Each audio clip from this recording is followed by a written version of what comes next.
Aku muak hidup dengan kalian. Aku akan segera mengajukan gugatan cerai dan pergi sekarang juga, hanya membawa barang-barang pribadiku. Aku mengucapkan kata-kata itu di hadapan suamiku, ibu mertuaku, dan selingkuhan suamiku yang berusia 20-an yang telah berbohong tentang kehamilannya sambil berpura-pura menyerah. Meninggalkan pekikan dan sorak-sorai gembira mereka, aku berjalan keluar dari rumah. Tetapi, ada satu hal yang tidak mereka ketahui. Besok, sekelompok pria berbadan tegap dari sebuah jasa keamanan swasta akan mendobrak masuk dan mengusir mereka hanya dengan pakaian yang melekat di badan. Anda bilang Anda pemiliknya? Pemilik sah apartemen ini adalah Bapak Budi Hartono. Ketika suamiku disodori salinan sertifikat hak milik, SHM, dari BPN, kakinya langsung lemas. Sejak saat itu, neraka dunia dimulai bagi mereka. Aku memberi mereka pelajaran setimpal atas pembalasan dendam selama 10 tahun mereka menganggapku bodoh. Subscribe ke channel ini, dan melalui kisah-kisah balas dendam manisku, aku akan menghilangkan stres Anda seketika. Sekarang, dengarkan ceritaku. Pagi ini, sebelum bersiap-siap berangkat kerja, seperti biasa aku menuju brankas di kamar tidur. Dengan hati-hati aku menggeser nakas di dekat meja rias, lalu memasukkan kode pada brankas kecil yang tersembunyi di dinding. Pintunya terbuka, dan di bagian terdalam terlihat sebuah map berisi dokumen-dokumen penting. Itu adalah sertifikat hak milik, SHM, atas apartemen ini. Aku mengeluarkannya dengan hati-hati dan membukanya. Pemilik, Elena Wijaya. Aku menelusuri namaku yang tercetak di atas kertas, memeriksa setiap huruf. Status. Hak milik tunggal. Kolom kepemilikan bersama kosong. Selama 10 tahun pernikahan, tidak peduli seberapa sering suamiku, Bima Nugraha, membual kepada teman-temannya, ini gue yang beli apartemen, secara hukum, apartemen ini sepenuhnya milikku. Apartemen 3 kamar seluas 100 meter kuadrat ini adalah hadiah dari orang tuaku saat kami menikah, dan sejak awal hingga hari ini, apartemen ini terdaftar atas namaku. Setelah mengembalikan dokumen ke tempatnya dan mengunci brankas, aku menggeser kembali nakas itu. Aku keluar ke ruang keluarga. Suamiku sedang setengah berbaring di sofa, tanpa tujuan menekan-nekan remote mengganti saluran TV. Rambutnya acak-acakan seperti sarang burung. Ia masih mengenakan kaos oblong kemarin. Di TV sedang ada berita ekonomi, tetapi tatapan matanya kosong. Di atas meja kopi tergeletak 2 kaleng bir kosong. Ambilin minum, katanya malas sambil melambaikan tangan, matanya tetap tertuju pada TV. Ia bahkan tidak menoleh padaku, seolah-olah sedang memanggil pembantu. Baik. Aku pergi ke dapur dan menuangkan segelas penuh air dari dispenser. Ketika aku menyodorkan gelas itu kepadanya, ia hanya minum seteguk, meletakkan gelas dengan kasar di atas meja, dan kembali mengganti-ganti saluran. Tidak ada ucapan terima kasih. Tak lama kemudian, terdengar langkah kaki suamiku menuju ruang ganti. Ia tidak menutup pintu, jadi suara dari dalam terdengar jelas. Derit lemari yang dibuka, gesekan gantungan baju. Lalu ia mulai berbicara dengan seseorang di telepon. Halo. Iya. Gedung di Jalan Sudirman itu punya saya. Beneran, saya serius. Urusan pajaknya saja bikin pusing kepala. Aku sedang mencuci piring di dapur sambil mendengarkan percakapan itu. Bima tidak punya gedung apapun di Jalan Sudirman. Ia hanyalah seorang manajer tingkat menengah biasa di sebuah kantor, dan ia punya banyak utang kartu kredit dan pinjaman konsumtif. Tahun lalu, saat memeriksa laporan kartu kreditnya, aku tahu ia telah mengambil pinjaman dari beberapa lembaga keuangan. Narik uang sewa juga pekerjaan, tahu. Kamu nggak akan ngerti, jadi pemilik properti itu nggak gampang. Suara suamiku semakin keras. Ia selalu begitu saat berbohong. Suaranya meninggi dan gerak-geriknya menjadi teatrikal.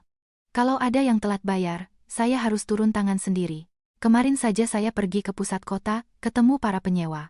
Aku menggelengkan kepala sambil membilas piring. Kemarin seharian suamiku hanya bermalas-malasan di depan TV dengan bir. Setelah selesai berbicara di telepon, suamiku keluar dari ruang ganti sambil mengencangkan ikat pinggangnya. Aku selesai mencuci piring dan memeriksa dompet suamiku yang tergeletak di meja. Membuka dompet kulit hitam itu, aku melihat kartu kredit tambahan dengan limit tinggi yang kuberikan padanya. Di permukaan kartu, terutama di bagian chipnya, ada noda berminyak. Sambil membersihkan kartu itu dengan tisu, aku bertanya-tanya apa yang telah suamiku lakukan dengan kartu ini. Sebulan terakhir, transaksinya aneh. Laporan tagihan menunjukkan nama-nama tempat yang biasanya tidak pernah ia kunjungi. Senopati, SCBD, kawasan-kawasan elit. Aku berangkat, teriakku dari ruang depan sambil mengenakan sepatu. Suamiku sudah kembali terkapar di sofa, mengganti saluran TV. Tidak ada jawaban. Sambil membuka pintu, aku melirik sepatu suamiku di rak. Sepatu itu tampak lebih usang dari biasanya. Bagian tumitnya lebih terkikis, seolah-olah dipakai oleh orang yang menanggung beban berat. Aku tidak tahu alasannya, tetapi aku merasa pundak suamiku semakin berat. Saat pulang ke rumah setelah lembur, aku mencium bau aneh begitu keluar dari lift. Ketika aku berjalan menyusuri koridor menuju pintu apartemen kami, baunya semakin kuat. Begitu aku membuka pintu, aroma tajam minyak urut untuk rematik menusuk hidung, dan dari ruang keluarga terdengar tawa orang asing. Itu suara wanita-wanita parubaya. Wah, enak sekali pijatannya. Teknologi sekarang memang canggih, ya, luar biasa. Aku melepas sepatu di depan, mencoba memahami situasi. Saat melongok ke ruang keluarga, aku melihat ibu mertuaku, Ibu Ratih, dan 3 atau 4 temannya duduk melingkar. Mereka menduduki kursi pijat buatan Jerman seharga 100 juta rupiah milikku, yang kubeli dengan susah payah karena aku menderita hernia tulang belakang. Satu orang duduk di kursi, sisanya mengerumuni, menunggu giliran. Oh, menantuku sudah pulang. Tumben pulang cepat hari ini. Ibu mertuaku menatapku, sama sekali tidak berniat turun dari kursi itu. Jelas ia tidak ingin menyapaku. Selamat sore, Bu. Iya, hari ini lebih awal.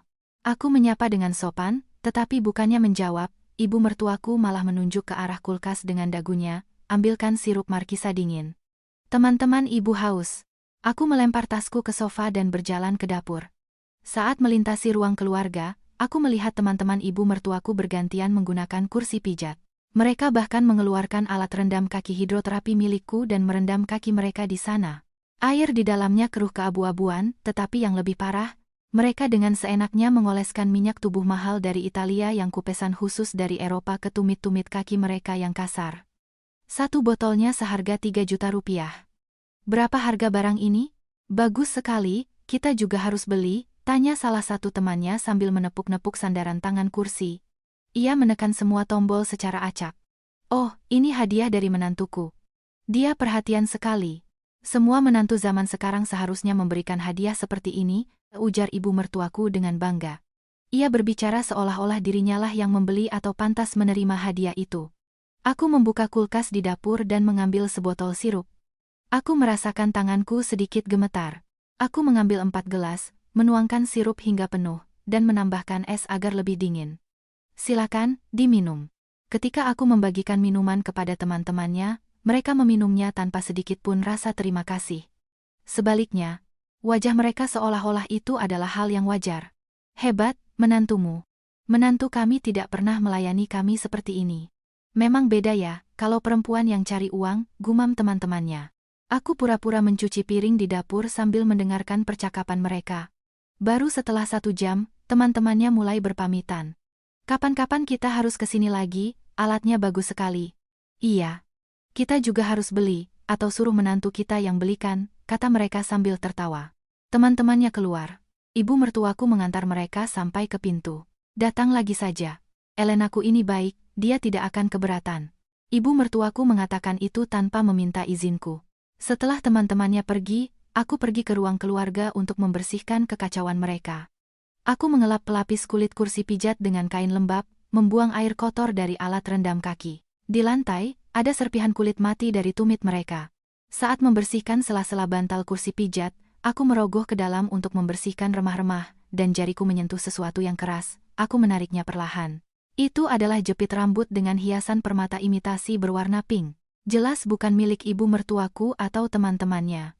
Desainnya terlalu mencolok dan modern, gaya yang disukai gadis usia 20-an atau 30-an. Aku memeriksanya dengan teliti. Jepit itu tidak baru, beberapa permatanya sudah lepas. Setelah ragu sejenak, aku membuangnya ke tempat sampah. Saat menutup tempat sampah, aku merasakan hawa dingin di tengkukku, seolah-olah ada sesuatu yang tidak beres. Tapi saat itu, aku tidak bisa menebak apa. Beberapa hari kemudian, pada Selasa siang, aku sedang memeriksa anggaran proyek di kantor. Aku duduk di depan monitor, menyortir data, ketika ponselku bergetar tanpa henti. Notifikasi pesan masuk satu persatu. Aku memeriksa layar. Itu adalah notifikasi pemotongan dana dari bank. Aku membuka pesan pertama. Restoran fine dining di Senopati. Pengeluaran. Rp5.000. Pesan kedua. Lounge bar hotel mulia. Pengeluaran, 2.000 rupiah Santi Lili. Pesan ketiga, butik pakaian wanita di Plaza Indonesia. Pengeluaran, 6.000 rupiah. Semua ini dibayar dengan kartu kredit tambahan yang kuberikan pada suamiku. Aku meletakkan ponsel dan menarik napas dalam-dalam. Biasanya, suamiku hanya menghabiskan uang di kantin kantor atau di Super Indo dekat rumah. Tidak ada alasan baginya untuk pergi ke Senopati, apalagi duduk di lounge bar hotel. Soal butik wanita, jangan ditanya lagi. Aku membuka aplikasi mobile banking untuk melihat detailnya. Di restoran Senopati, tagihannya untuk paket makan malam 2 orang. Suamiku tidak sendirian. Di lounge bar hotel juga tercatat 2 koktail dan 1 set makanan ringan. Di butik, ternyata yang dibeli adalah sebuah shawl sutra. Aku merasakan ujung jariku menjadi dingin. Pada saat yang sama, amarah mulai mendidih di dalam diriku. Dengan uangku, ia pergi berkencan dengan wanita lain dan membelikannya hadiah. Begitu aku pulang kerja, aku langsung mencari suamiku. Ia sedang duduk di ruang keluarga, minum bir dan menonton TV. Di atas meja ada sisa ayam panggang yang hampir habis. Bima, kita perlu bicara. Aku duduk di hadapannya, memegang ponsel dengan riwayat transaksi di layar. Ini apa? Suamiku meletakkan kaleng birnya dan melirik layar sekilas. Wajahnya langsung menegang. Apa? Restoran di Senopati untuk 2 orang. Lounge bar hotel. Kapan kamu pergi ke tempat-tempat seperti itu? Suamiku berdeham. Kemudian ia menaikkan suaranya. Itu urusan pekerjaan. Ada pertemuan penting dengan klien. Pertemuan dengan klien di lounge bar hotel dan makan malam untuk 2 orang di restoran? Aku menyodorkan layar ponsel ke depan wajahnya. Mata suamiku bergerak liar. Sekarang klien itu rewel-rewel. Kita harus ajak mereka ke tempat bagus, pamer sedikit, supaya mereka mau tanda tangan kontrak. Suamiku membela diri, tetapi suaranya tidak terdengar yakin. Lalu, shawl sutra wanita seharga 6 juta rupiah ini untuk apa? Aku menunjukkan transaksi ketiga. Wajah suamiku semakin pucat. Itu hadiah untuk sekretaris. Sekretaris? Sekretaris di departemen kita? Dia banyak lembur, jadi aku putuskan untuk berterima kasih. Suamiku buru-buru bangkit. Ia mengambil kaleng birnya dan berjalan ke dapur. Hadiah untuk sekretaris seharga 6 juta? Bukan dari uang perusahaan, tapi dari anggaran keluarga? Aku mengikutinya, terus mendesaknya. Aku melihat tangannya gemetar saat meletakkan kaleng bir di wastafel. Kamu ini ngerti apa, sih? Tahu nggak betapa sulitnya dunia bisnis? Suamiku tiba-tiba marah. Suaranya menjadi kasar. Untuk bisa naik jabatan, hal-hal seperti ini juga harus dipikirkan. Kamu cuma duduk di rumah, nggak tahu kerasnya hidup. Aku hampir kehilangan kata-kata. Aku duduk di rumah? Aku setiap hari bekerja sampai larut malam, memimpin sebuah departemen, aku duduk di rumah? Kamu tahu jam berapa aku pulang setiap hari? Itu beda, ini juga beda. Kalau aku dipromosikan, kita juga yang untung, kan? Suamiku berjalan menuju kamar tidur. Aku mengikutinya. Kalau begitu, tunjukkan struknya. Kalau itu benar hadiah untuk sekretaris, kenapa tidak disimpan? Itu kan bisa diklaim sebagai biaya representasi. Bagaimana bisa tanpa struk? Suamiku berhenti di depan pintu kamar dan berbalik. Sudah cukup. Jangan ikut campur urusanku. Suamiku masuk ke kamar dan mengunci pintu. Terdengar bunyi kunci diputar. Aku berdiri di depan pintu, mengepalkan tangan. Aku membuka kembali aplikasi bank, mencari tombol untuk memblokir kartu. Aku ingin menekannya, tetapi berhenti. Tidak, aku tidak bisa mengakhirinya semudah ini. Untuk menghancurkan reputasinya sepenuhnya, aku butuh lebih banyak bukti. Aku memasukkan ponsel ke saku dan kembali ke ruang keluarga. Mulai hari ini, aku memutuskan untuk mencatat semuanya. Akhir pekan itu ada acara peringatan setahun meninggalnya ayah mertuaku. Sejak pagi, aku sibuk memasak. Salad, hidangan utama, kue-kue, semuanya harus kulakukan sendiri. Ibu mertuaku menyatakan bahwa memasak adalah tugas menantu perempuan dan ia tidak mau membantu sedikit pun. Siang harinya, kerabat mulai berdatangan. Kakak ipar dengan istrinya, adik ipar dengan suaminya, keponakan-keponakan, total sekitar 10 orang. Ruang keluarga penuh sesak. Setelah acara doa, kami duduk di meja makan. Para kerabat sedang mengobrol ketika tiba-tiba suamiku berkata dengan lantang, "Bro, aku baru saja menyelesaikan proyek besar dengan perusahaan multinasional." Kakak iparnya mengangkat kepala. "Proyek apa?" "Dengan perusahaan asing? Aku pemimpin proyek utamanya di sana. Bekerja keras berbulan-bulan untuk mendapatkan kontrak itu," kata suamiku dengan percaya diri. Aku terdiam dengan garpu di tangan. Tidak ada proyek seperti itu. Wah, hebat. Dapat bonus dong? Tanya kakak iparnya, tertarik.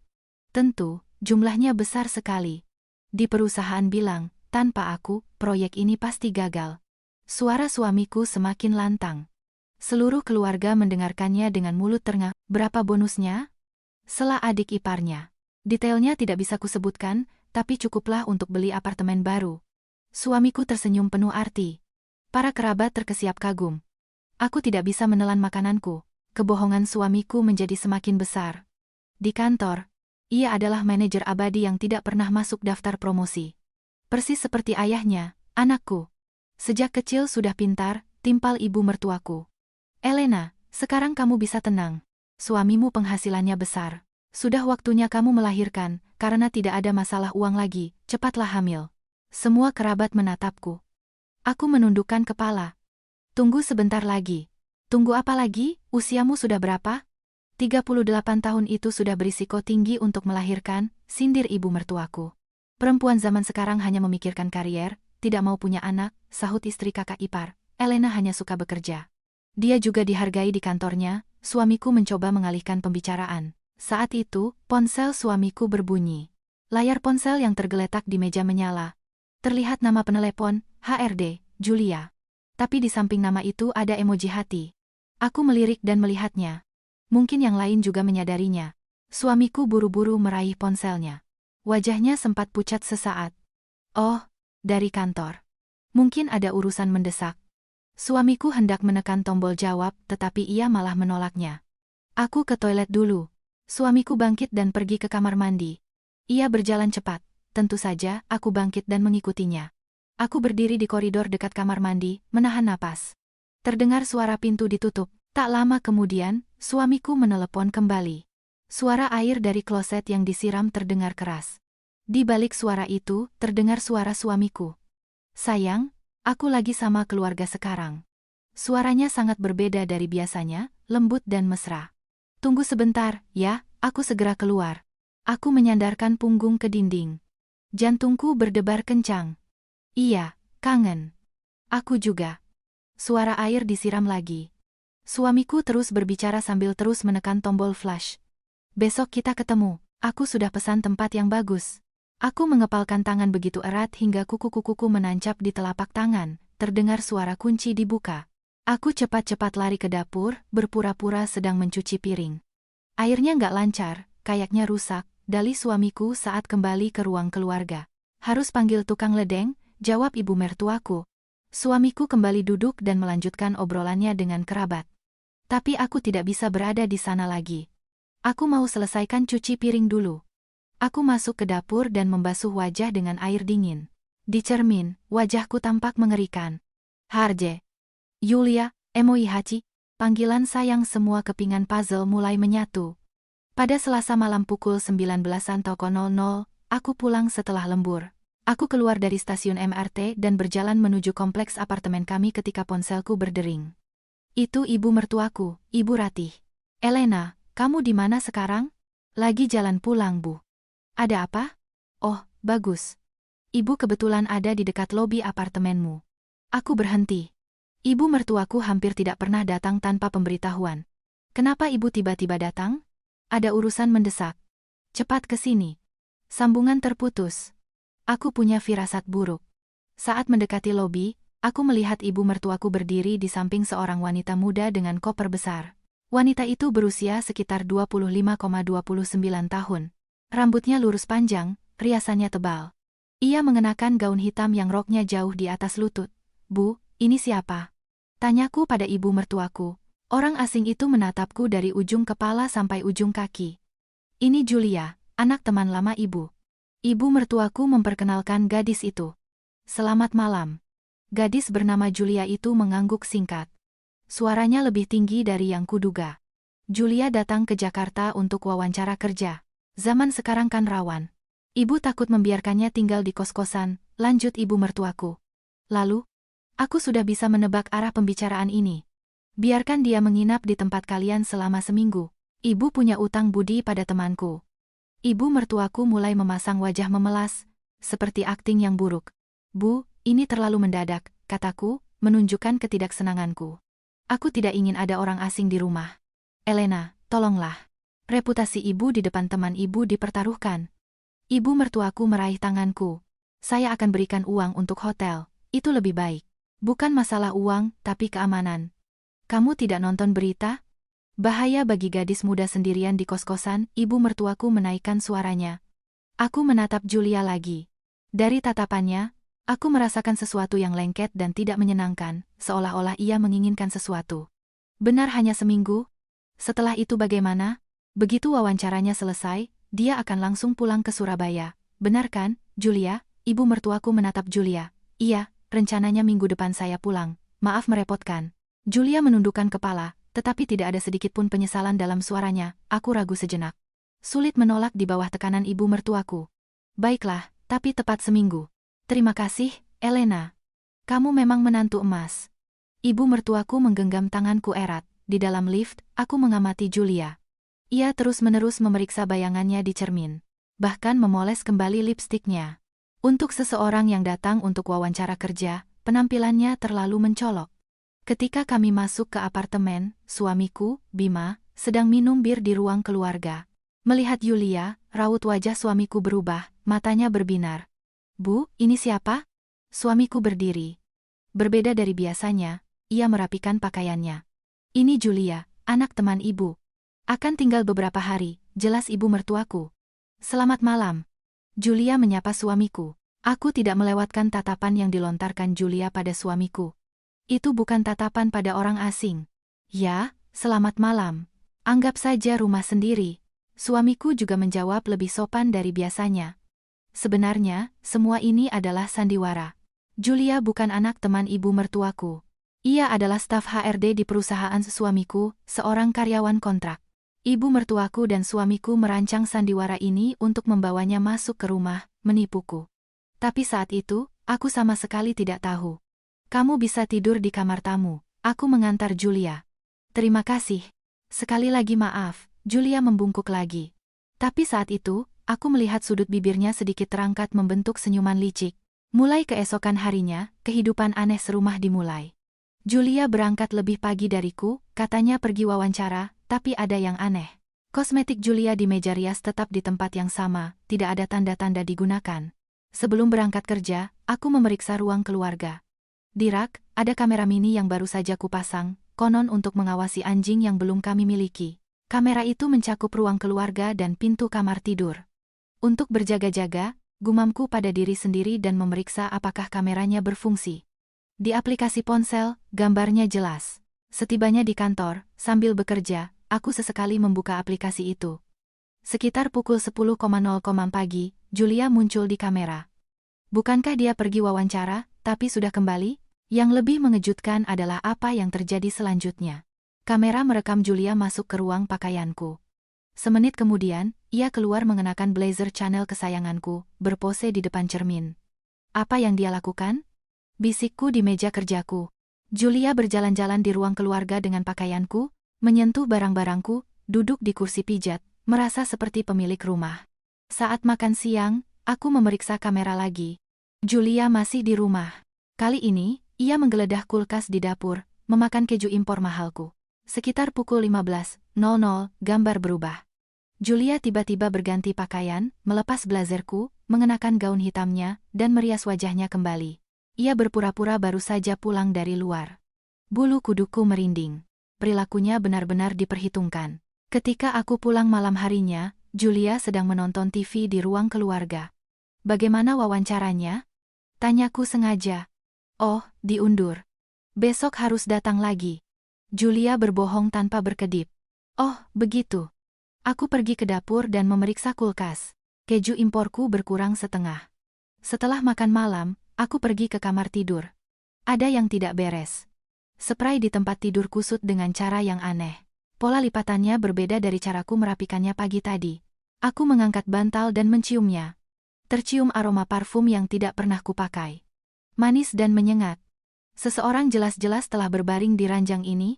Saat memilah keranjang cucian di kamar mandi, aku menemukan sesuatu yang mengejutkan.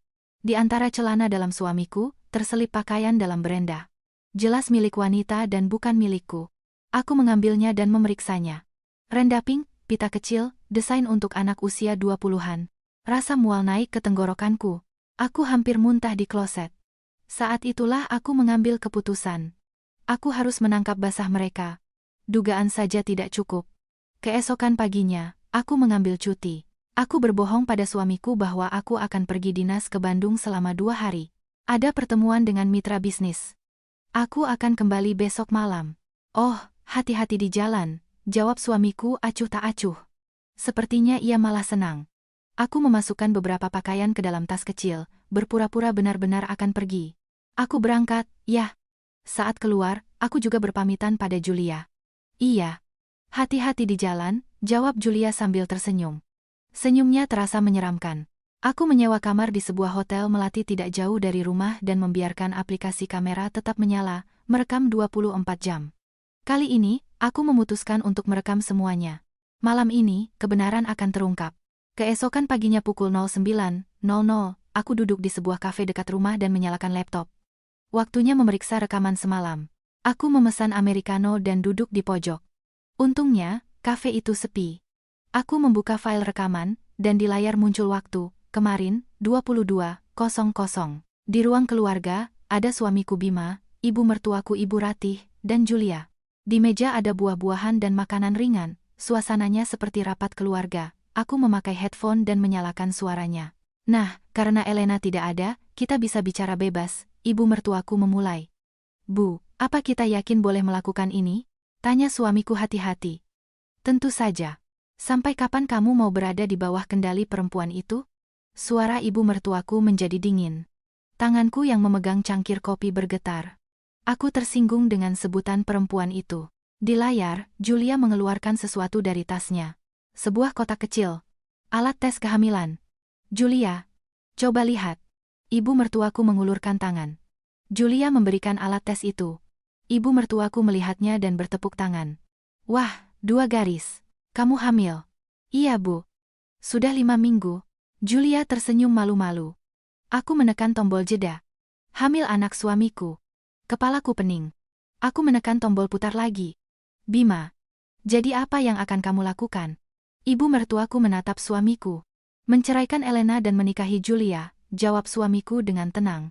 Hanya saja, tunjangan dan pembagian harta jadi masalah. Elena kan penghasilannya besar. Jangan khawatir. Ibu punya rencana? Ibu mertuaku tersenyum licik. Rencana apa? Kita buat Elena stres sampai dia tidak tahan dan kabur sendiri. Ibu mertuaku merendahkan suaranya. Kalau terus-menerus ditekan, perempuan tidak akan kuat. Kalau begitu, Elena sendiri yang akan minta cerai, Julia ikut bicara. Jadi kita tidak perlu bayar apa-apa, dan apartemennya bisa kita ambil. Aku menatap layar laptop. Mereka merencanakan konspirasi di belakangku. Apartemennya kan atas nama Elena, tapi kita sudah tinggal bersama 10 tahun, jadi setengahnya milikku saat bercerai, kata suamiku dengan sombong. Setengah? Kenapa setengah? Kita harus ambil semuanya. Ibu mertuaku menaikkan suaranya. Bu, menurut hukum, hanya setengah. Hukum apa?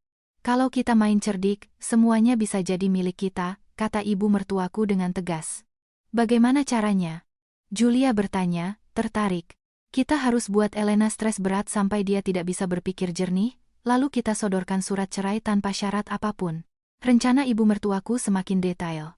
Aku menyesap kopi. Sudah dingin. Julia, kamu sering-seringlah di depannya. Usap-usap perutmu, beri isyarat tentang kehamilan, biar Elena makin stres. Baik, aku mengerti. Julia mengangguk. Dan kamu, Bima, bersikaplah dingin padanya. Pulang ke rumah, jangan sapa dia. Aku kan memang sudah begitu, suamiku tertawa. Aku mengepalkan tanganku. Perubahan sikap suamiku belakangan ini, semuanya sudah direncanakan. Beberapa hari lagi, Elena pasti tidak tahan, artinya, kita menang. Ibu mertuaku tertawa puas. Mereka bertiga di layar tertawa, seolah merayakan kemenangan, merencanakan kehancuran hidupku. Aku menutup laptop. Amarah dingin menyelimuti tubuhku. Tapi pada saat yang sama, pikiranku menjadi jernih. Sekarang aku tahu segalanya, dan aku tahu apa yang harus kulakukan. Pukul 15.00, aku pulang. Aku membuka pintu, dan dari ruang keluarga terdengar tawa. Pemandangannya persis seperti di rekaman semalam. Suamiku, ibu mertuaku, dan Julia duduk melingkar. "Oh, Elena sudah pulang. Perjalanan dinasnya selesai lebih cepat?" tanya suamiku dengan raut wajah bingung. "Iya, pertemuannya dibatalkan." Aku meletakkan tasku. "Oh, ya sudahlah." Ibu mertuaku tersenyum canggung. Aku menatap mereka satu persatu. Aku penasaran bagaimana wajah mereka jika tahu aku mendengar percakapan mereka semalam. "Sepertinya ada yang ingin kalian katakan." Aku duduk di sofa. "Katakan apa?" Suamiku pura-pura bodoh. "Aku mendengar percakapan kalian semalam." Aku melancarkan serangan langsung. Wajah ketiganya langsung menegang. Terutama Julia. Wajahnya pucat pasi. "Dengar apa?" tanya ibu mertuaku dengan senyum gugup. "Tentang kehamilan." Aku dengar sudah 5 minggu. Aku menatap lurus ke arah Julia. Julia memeluk perutnya, seolah-olah sedang berakting. "Yah, kami tidak tahu bagaimana cara mengatakannya." "Kenapa tidak dikatakan? Katakan saja langsung." Ibu mertuaku tiba-tiba menaikkan suaranya. "Apa salahnya anakku punya anak?" Aku terkejut dengan keberanian ibu mertuaku. Kukira mereka akan takut, ternyata mereka malah semakin kurang ajar. "Kamu kan tidak bisa punya anak. Jadi wanita lain yang melahirkannya." Ibu mertuaku menyalahkanku. "Jadi, enyahlah dari rumah ini sekarang juga." Suamiku ikut menimpali. "Enyah?" "Iya. Rumah ini sudah punya pemilik baru. Sekarang Julia yang jadi nyonya rumah di sini," kata ibu mertuaku. Aku memandangi mereka bergantian. Keberanian mereka sungguh keterlaluan. "Apartemen ini terdaftar atas namaku." "Terus kenapa?" "Kita sudah menikah 10 tahun, saat bercerai, setengahnya milik kami." Suamiku bicara omong kosong. "Setengah? Tentu, di pengadilan pasti akan diputuskan begitu," kata ibu mertuaku dengan yakin. Aku berpikir sejenak. Aku harus memberikan reaksi yang mereka harapkan. "Baiklah." Aku menundukkan kepala. "Apa?" tanya suamiku heran. Aku muak. "Aku tidak bisa hidup seperti ini. Aku akan memberimu cerai." Ketiganya saling pandang. Mereka terkejut aku menyerah begitu mudah. "Benarkah?" tanya ibu mertuaku memastikan. "Iya, tapi aku akan pergi hanya dengan barang-barang pribadiku. Aku malas mengurus perabotan." Aku bangkit. "Kamu tidak akan mengambil barang-barangmu?" tanya Julia heran. "Iya. Barang-barang di rumah ini terasa kotor bagiku." Aku berjalan ke pintu keluar. "Elena," suamiku memanggil, tapi aku tidak menoleh. "Dia benar-benar akan pergi begitu saja?" bisik Julia pada ibu mertuaku. Tidak kusangka akan semudah ini. Ibu mertuaku tampak senang. "Hore!" Suamiku dan Julia berteriak kegirangan. Aku memegang gagang pintu dan menoleh ke belakang. Mereka bertiga sedang berpelukan dan bersorak-sorai. "Yah, selamat menikmati." Aku tersenyum penuh arti dan menutup pintu. Di koridor, aku menarik napas dalam-dalam. Tahap pertama selesai, permainan baru saja dimulai. Duduk di lobi sebuah hotel, aku memeriksa jam. Pukul 14.00. 30 menit lagi aku ada janji dengan seorang investor properti. Aku menghubunginya beberapa hari yang lalu. Di sampingku ada sebuah tas besar. Di dalamnya ada dokumen apartemen, rekaman video dari rumah, dan berkas-berkas lainnya. Seorang pria berusia sekitar 50 tahun dengan wajah tegas masuk ke kafe lobi. Jas hitam, rantai emas tebal di lehernya. Deskripsinya cocok. "Ibu Elena Wijaya?" Pria itu mendekat. "Iya, saya." Aku berdiri untuk menyambutnya. "Saya Budi Hartono." Pria yang memperkenalkan diri sebagai Pak Budi itu duduk di seberangku. "Silakan lihat dokumennya." Aku membuka tasku. "Pertama syaratnya. Anda menjual 1 miliar lebih murah dari harga pasar, kan?" "Benar. Tapi dengan syarat, Anda yang mengurus pengosongan penghuni saat ini." "Jadi, saya beli tanpa survei, dengan penghuni di dalamnya?" "Tepat sekali," jelasku. Pak Budi mengangguk tertarik. "Penghuni bermasalah, ya. Urusan pribadi. Bukan masalah. Pengosongan dan urusan hukum itu bidang saya." Pak Budi tersenyum yakin. Aku mengeluarkan tablet dan menunjukkan video apartemen yang sudah kurekam sebelumnya. Ruang keluarga, kamar tidur, kamar anak, dapur, semuanya direkam dengan detail. 3 kamar, renovasi baru, peralatannya semua baru. Lumayan, materialnya mahal. Pak Budi menonton video dengan saksama. "Silakan lihat salinan SHM-nya." Aku mengeluarkan dokumen. Pemilik tunggal, Elena Wijaya. Tidak ada sengketa. Bersih. Pak Budi membacanya sekilas. "Anda jadi beli?" "Tentu." Dengan syarat seperti ini, saya ambil langsung. Pak Budi mengeluarkan stempel dari tasnya. Surat perjanjiannya sudah saya siapkan. Aku mengeluarkan surat jual beli. Di bagian syarat khusus, tertulis dengan jelas, pengosongan penghuni adalah tanggung jawab pembeli, kapan pelunasannya? Jumat depan pukul 14.00. Aku menyebutkan tanggal yang sudah kuhitung, hari di mana pengadilan mengesahkan perceraian kami. Tidak biasa. Biasanya diberi waktu sebulan. Tapi Anda ingin cepat, ya? Pak Budi membaca kembali perjanjian dan membubuhkan stempelnya. Aku juga menandatanganinya. Uang mukanya saya berikan sekarang. Pak Budi mengeluarkan segepok uang tunai. Terima kasih. Aku menulis kwitansi. Hanya saja, penghuninya mungkin akan membuat keributan, aku mengingatkan. Jangan khawatir, ini bukan yang pertama kali. Pak Budi mengeluarkan ponsel. Halo Bang. Ada kerjaan hari Jumat. Melihat cara Pak Budi berbicara, aku merasa lebih tenang. Siapkan tim dan tukang kunci. Setelah menutup telepon, Pak Budi berkata padaku, di hari transaksi, kita langsung mulai pembersihan. Saya mengerti. Perlu diberitahu sebelumnya? Tanya Pak Budi. Tidak. Beritahu mereka di tempat, jawabku tegas. Sepakat. Pak Budi menyimpan surat perjanjian dan berdiri. Sampai bertemu minggu depan. Iya, terima kasih. Setelah Pak Budi pergi, aku masih duduk lama di lobi. Bom pertama telah ditanam. Jumat berikutnya adalah hari sidang cerai. Aku tiba di pengadilan pukul 10.00 pagi. Suamiku, Bima, sudah ada di sana dengan setelan baru. Sepertinya Julia yang membelikannya. Nah, ini akhirnya, kata suamiku padaku. Suaranya terdengar penuh kemenangan. Iya, jawabku singkat. Kami masuk ke ruang sidang. Hakim memeriksa keputusan kami. Kedua belah pihak setuju untuk bercerai? Setuju, jawab kami serempak. Tidak ada tuntutan pembagian harta atau tunjangan? Tidak ada, jawab suamiku dengan gembira. Perceraian disahkan, umum hakim. Di luar, suamiku menghampiriku. Yah, terima kasih untuk semuanya. Sama-sama. Kalau kamu berubah pikiran, telepon saja. Belum terlambat. Suamiku menunjukkan kebaikan terakhirnya. Tidak. Aku mau ke rumah orang tuaku, membereskan barang. Kamu pulang duluan saja. Aku menyuruhnya pergi. Oke. Sampai nanti. Suamiku pergi sambil bersenandung. Setelah memastikan ia pergi, aku langsung ke bank. Pertemuan dengan Pak Budi pukul 14.00. Di bank, aku memeriksa sisa pembayaran. Pak Budi sudah mentransfer semuanya. Notaris juga sudah menunggu. Peralihan hak milik kita urus sekarang juga, kata notaris. Iya, silakan. 30 menit kemudian, apartemen itu resmi menjadi milik Pak Budi. Aku memeriksa dokumen dan menghela napas lega. Sementara itu, suamiku dalam perjalanan pulang mampir ke supermarket. Aku melihatnya dari kamera. Ia membeli 2 botol sampanye dan makanan ringan.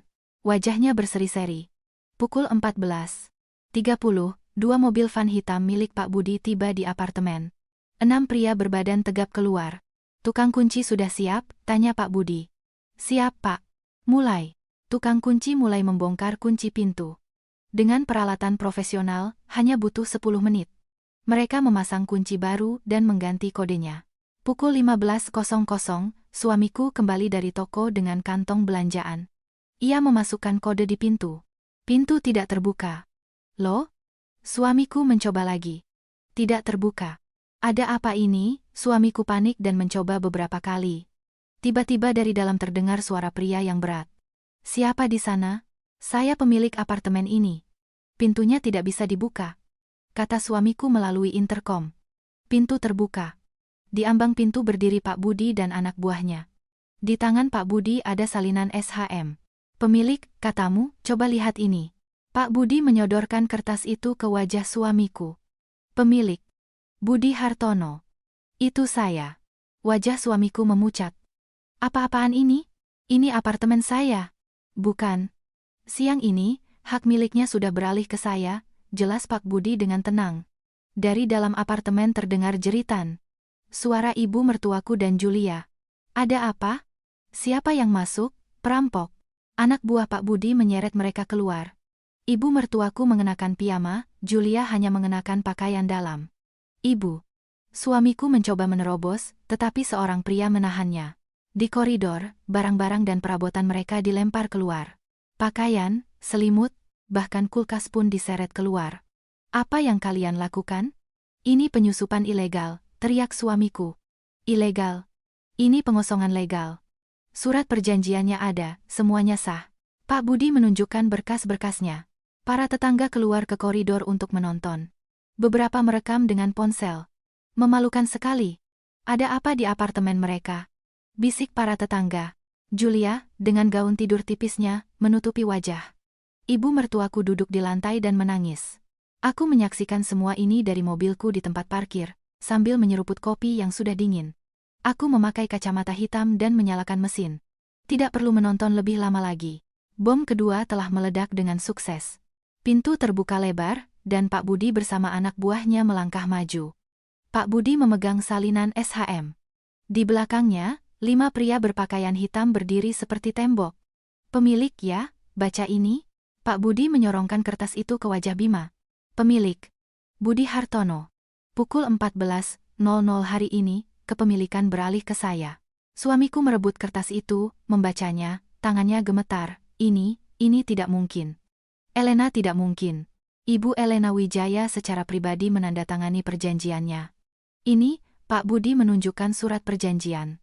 Tanda tanganku dan stempelnya tercetak jelas. Tidak, ini palsu. Dia bilang akan memberikan apartemen itu. Suamiku menggelengkan kepala. Dari dalam apartemen terdengar jeritan wanita. Siapa itu? Polisi. Teriak Ibu Ratih dan Julia. 2 pria masuk dan menyeret mereka keluar. Ibu Ratih mengenakan piyama bunga-bunga dengan rol rambut. Julia mengenakan gaun tidur sutra pink, tali gaunnya melorot, pakaian dalamnya terlihat. Ibu. Suamiku berlari ke arahnya, tetapi ia ditangkap. Lepaskan. Ia meronta, tetapi sia-sia.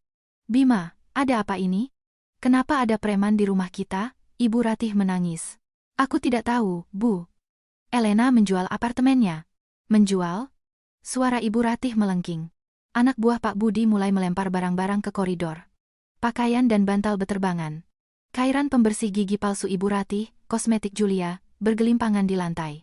Hati-hati, itu mahal, teriak Julia, tetapi mereka tidak peduli. Kulkas tersangkut di pintu, mereka menariknya paksa. Dengan suara keras, kulkas itu jatuh di koridor. Wadah makanan tumpah, mengotori segalanya. Gila. Panggil polisi. Julia histeris. Silakan panggil. Kami bertindak sesuai hukum, kata Pak Budi dengan tenang. Di koridor, kaos kaki suamiku, obat-obatan Ibu Ratih, dan celana dalam Julia berserakan. Para tetangga membuka pintu. Wah, ada apa di nomor 105? Mereka merekam dengan ponsel. Jangan direkam. Julia meringkuk, menutupi wajahnya. Tapi sudah terlambat, pakaian dalamnya terlihat, memalukan sekali, para tetangga berbisik. Ibu Ratih terduduk di lantai. Kenapa ini terjadi padaku? Langit seakan runtuh. Ia meraung. Bu, kita pergi dari sini. Suamiku mencoba mengangkatnya. Pergi kemana? Kita tidak punya tempat tujuan. Ia mendorong suamiku. Anak buah Pak Budi menyeret keluar kursi pijat seharga 100 juta. Kulitnya robek tergores kusen pintu. Kursi itu kan baru. Rintih suamiku. Pukul 18.00. Mereka mengumpulkan beberapa barang dan pergi ke sebuah hotel melati. Ibu Ratih masih dengan rol rambutnya. Julia mengenakan mantel di atas piyamanya. Suamiku membawa kantong berisi sampahnya. Di hotel, suamiku berkata, "Jangan takut, kita akan sewa kamar yang bagus. Aku akan urus uangnya." Benarkah? Kita akan ke hotel mulia? Tanya Julia penuh harap. Tentu. Kita ini bukan gelandangan. Suamiku mengeluarkan kartu kredit tambahan dariku. Di resepsionis, petugas menggelengkan kepala. Ditolak, Pak. Kartunya tidak bisa digunakan. Apa? Coba lagi. Tetap ditolak. Aku telah memblokir kartu itu segera setelah sidang cerai. Uangku tidak lagi bisa mereka akses. Bima, ada apa ini? Ibu Ratih panik. Sebentar. Suamiku menelepon bank. Iya. Pemblokiran atas permintaan pemilik. Wajah suamiku pucat pasi. Elena memblokirnya. Lalu bagaimana? Julia marah. Bayar pakai kartumu. Julia mengeluarkan kartunya dan membayar kamar di hotel melati yang murah. Mereka masuk ke kamar seluas 15 meter persegi. Bau apek, dindingnya menguning. Ih, kamu kan janji hotel bagus, keluh Julia. Sabar sehari, besok kita pindah, suamiku menenangkan. Aku lapar. Pesan makanan, kata Ibu Ratih, merebahkan diri di tempat tidur. Ayam? Suamiku menelepon, tetapi pembayarannya gagal. Sialan. Julia kesal dan pergi ke Indomaret. Ia membeli Indomie dan roti segitiga. Di kamar sempit itu, mereka duduk di lantai makan mie instan. Pemandangan yang menyedihkan. Beberapa jam yang lalu, mereka merayakan kemenangan di apartemenku. Bagaimana bisa begini? Dalam sehari semuanya hancur, gumam Ibu Ratih. Elena, dasar perempuan jahat, dia menjebak kita, keluh suamiku. Tapi uangnya akan datang, kan? Bonusnya minggu depan. Julia menatap suamiku. Iya, pasti datang, bohongnya. Sementara itu, ponsel suamiku terus menerima SMS dari bank, tunggakan, denda, utang. Ponselmu berisik, kata Ibu Ratih. Spam. Suamiku menyetel mode senyap. Malam itu, mereka tidur bertiga di satu ranjang. Ibu Ratih mendengkur. Julia mengeluh bau. Suamiku menatap langit-langit, semuanya hancur. Tidak punya rumah, kartu diblokir, reputasi hancur. Tapi itu baru permulaan. Hari ketiga di hotel. Udara di kamar pengap. 3 orang dewasa di ruangan 15 meter, baunya mengerikan. Napas Ibu Ratih bau. Julia belum mandi, bau keringat. Suamiku sudah 3 hari memakai baju yang sama. Sulit bernapas. Julia menutup hidung. Buka jendela. Ibu Ratih marah, tapi jendelanya tidak bisa dibuka dengan benar. Sarapan apa? Tanya suamiku. Indomie lagi. Julia memutar matanya. Tidak ada uang. Kartuku juga sudah hampir kosong. Sudah habis 3 juta, kata Julia. Sabar, nanti bonusnya datang, akan kuganti. Kapan, pasti? Minggu depan, atau minggu depannya lagi, suamiku berkelit. Julia menyeduh mie di microwave tua. Pemanasnya tidak berfungsi baik. Mie-nya hanya hangat. Ibu Ratih meringis. Makan saja apa yang ada, aku yang bayar, ketus Julia. Beraninya kamu bicara begitu pada orang tua. Memangnya kenapa, usia itu prestasi? Hidup menumpang itu normal? Julia meledak. Suamiku mencoba melerai, tetapi keadaan semakin buruk. Cukup. Bima janji akan menyelesaikannya. Berapa lama lagi kita akan hidup seperti ini? Julia mendesak suamiku. Malamnya, suamiku membeli sebotol minuman keras dengan sisa uang tunainya dan minum sendirian. Dari mana minuman itu? Tanya Ibu Ratih. Sisa uang terakhir. Suami yang mabuk mulai berteriak. Elena. Gara-gara dia kita jadi begini. Minum lagi, bau, Julia meringis. Bau, dari aku, suamiku melempar botol. Menurutmu aku di sini karena siapa? Bima, tenang. Ibu Ratih menenangkan. Ibu, diam. Ibu yang membawa Julia ke sini. Suamiku melampiaskan amarahnya pada ibunya. Julia tidak tahan, ia merebut ponsel dan dompet suamiku. Apa yang kamu lakukan? Aku mau periksa rekeningmu. Ia membuka aplikasi mobile banking, melihat saldo, dan terkesiap. Minus 800.000 rupiah. Ini apa? Julia menyodorkan ponsel ke suamiku. Uangmu nol, utangmu hampir 1 miliar. Suara Julia bergetar. Dan SMS ini. Dari penagih utang. Julia membaca, pinjaman online, kredit macet, tunggakan. Di mana gedung di Sudirman? Di mana bonusnya? Yah, itu. Suamiku tergagap, semuanya bohong. Wajah Julia memerah. Maaf, aku tidak bisa berbuat lain. Dasar penipu. Julia melempar mie instan ke arahnya. Kuah panasnya mengenai wajahnya. Aduh. Suamiku berteriak. Perkelahian pun dimulai. Di kamar sempit itu, mereka bergulingan di lantai. Lepaskan. Julia menggigit tangannya. Gila. Pembohong. Julia menjambak rambutnya. Hentikan. Ibu Ratih mencoba melerai. Dan saat itulah Julia mengungkapkan segalanya. Dan kehamilanku juga bohong. Henning. Apa? Ibu Ratih bertanya lagi. Tidak ada kehamilan. Alat tesnya palsu. Aku beli urin orang, teriak Julia. Palsu? Bagaimana? Suamiku terkejut. Aku cari caranya di internet. Ibu Ratih memucat. Jadi, kamu tidak hamil? Tidak, bodoh. Kenapa kamu lakukan ini? Demi uang. Dia kan kaya, punya gedung di Sudirman. Aku juga korban. Kalau tahu dia miskin, aku tidak akan mau. Ibu Ratih memegangi dadanya. Apa yang telah kulakukan? Ia jatuh ke tempat tidur. Julia mulai mengemasi barang-barangnya. Kamu mau kemana? Aku pergi. Tunggu, kita bicarakan dulu. Semuanya sudah berakhir.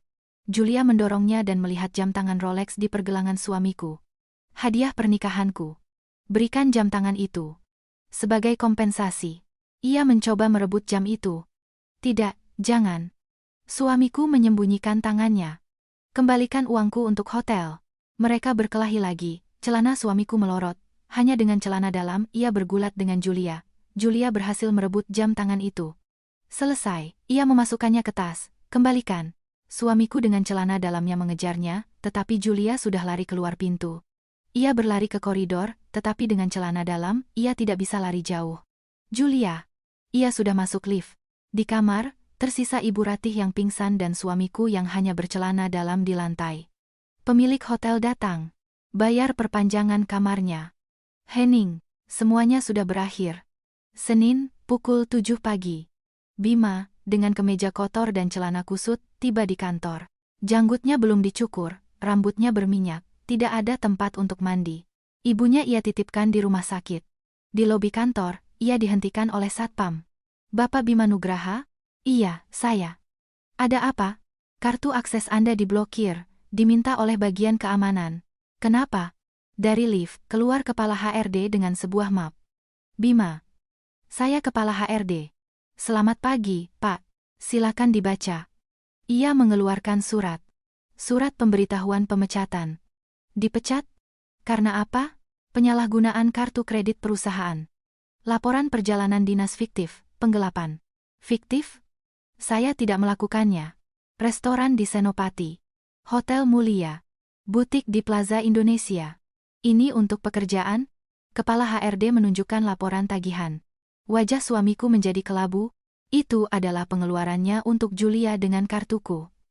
Itu. Untuk klien. Makan malam untuk 2 orang dan syal wanita. Itu untuk klien? Suara kepala HRD terdengar dingin. Juga panggilan pribadi di jam kerja. Sering mangkir. Siapa yang melapor? Anonim. Tapi buktinya kuat. Aku telah membocorkan semuanya.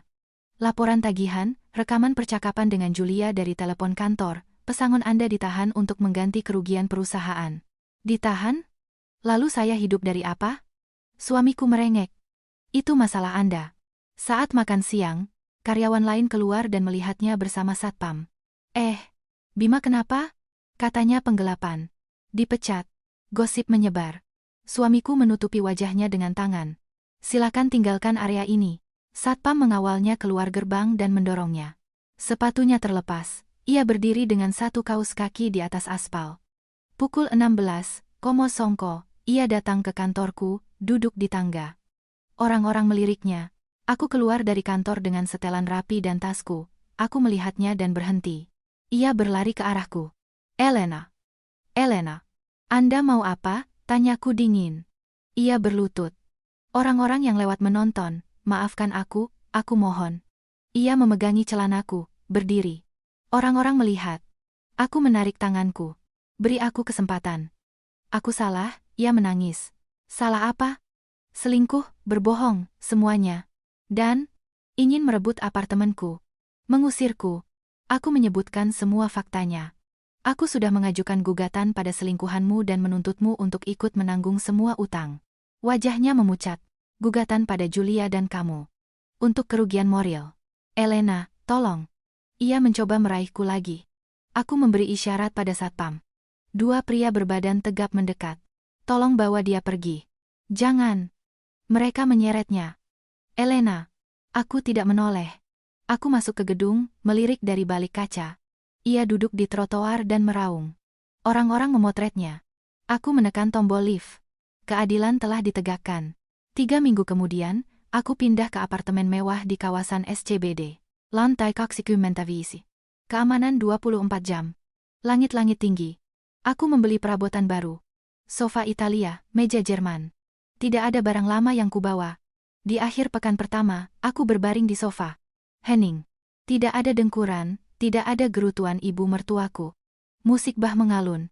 Suamiku benci musik klasik, tapi aku menyukainya. Aku menatap lampu kristal.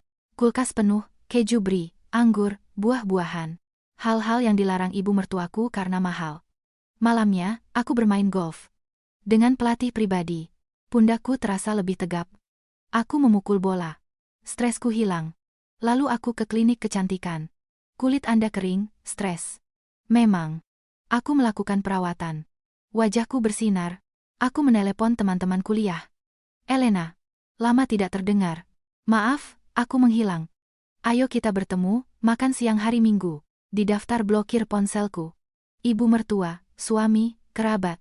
Aku menekan hapus selamanya. Terasa ringan. Sabtu berikutnya, aku pergi ke makam orang tuaku. Aku meletakkan bunga. Mama, Papa, maafkan aku. Aku hidup bodoh, tapi aku sudah memperbaikinya. Rumah itu kujual, tapi aku tidak menyesal. Sekarang aku hidup untuk diriku sendiri. Dalam perjalanan pulang, aku mampir ke sebuah restoran Prancis. Sendirian. Aku memesan foie gras, steak, dan anggur. Lezat. Suamiku benci makanan seperti ini. Aku mampir ke toko buku, membeli buku tentang psikologi dan seni. Di rumah, aku menuang anggur, membuka agenda. Rencana, 1. Golf. 2. Bahasa Inggris. 3. Kursus memasak. 4. Perjalanan ke Eropa. 5. Klub buku. Aku bermimpi, untuk pertama kalinya dalam 10 tahun. 1 tahun berlalu. Aku mendengar kabar dari seorang kolega. Bima bangkrut, tidak mendapat pekerjaan. Sekarang ia bekerja sebagai kuli bangunan. Tinggal di bedeng proyek atau di stasiun, tidur di kereta. Ibu mertuaku berada di panti jompo murah di pinggir kota. Tidak ada yang membayari, jadi perawat di sana menelantarkannya. Kerabatnya meninggalkannya. Julia muncul di berita. Sebuah sindikat penipuan telepon ditangkap. Julia diborgol, masuk ke mobil polisi. Ia menipu para lansia. Jam tangan suamiku ia jual untuk makan. Aku mengganti saluran TV. Aku tidak peduli. Aku memenangkan gugatan. Kompensasi 5 miliar rupiah. Tidak ada yang bisa diambil dari mereka, tapi aku tidak peduli. Kemenangan utama adalah kebebasanku. 1,5 tahun kemudian, aku dipromosikan. Aku menjadi wakil presiden pemasaran termuda. Di acara perayaan, aku mengenakan gaun hitam, tepuk tangan meriah. Saya akan bekerja untuk kemajuan perusahaan, fotoku dimuat di majalah Bisnis Indonesia. Di rumah, aku menatap papan nama. Wakil Presiden, Elena Wijaya. Aku menatap gemerlap lampu Jakarta di malam hari. Akulah penentu hidupku. Aku telah belajar bahasa asing, pergi ke Paris dan Roma sendirian. Aku bertemu seorang pria, seorang dokter dan pengusaha. Hubungan kami baik-baik saja. Aku mengangkat gelas anggurku, menatap keluar jendela. Bersulang untuk hidup baruku. Cerita selesai. Bagaimana menurutmu balas dendamku? Subscribe, berikan like. Terima kasih.